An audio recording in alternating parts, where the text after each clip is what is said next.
How can we test a life principle to see if it's the truth?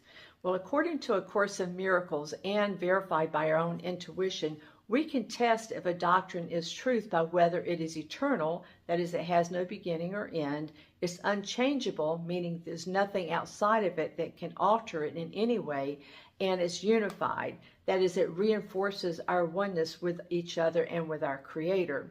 Truth is true, whether we're ready to accept it as truth or not. Our failure to accept it doesn't make it any less true.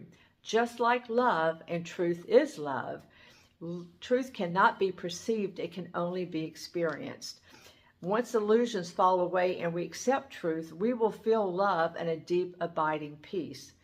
So Augustine's theory that we inherited a sin nature when Adam and Eve sinned, let's test that to see if it's truth.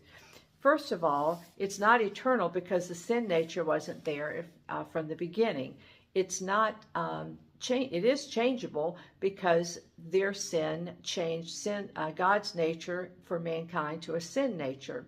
And third, it doesn't unify us, but instead it separates us from God. Having a sin nature makes us feel more like God's enemy than his children. Thinking that I had no choice in getting a sin nature makes me hate God for setting up such an unfair system, and makes me afraid that I might not figure it out in time before I die. So let's test the statement that nothing can change the nature that God gave us, regardless of the mistakes that we make or that someone else before us has made.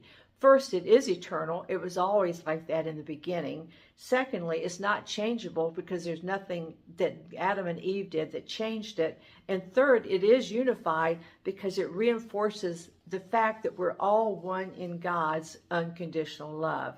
And this gives us hope and confidence that our Creator loves us no matter what we've done in this world.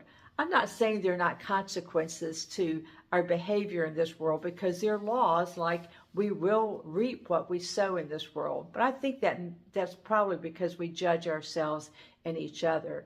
A Course in Miracles says repeatedly, I am as God created me.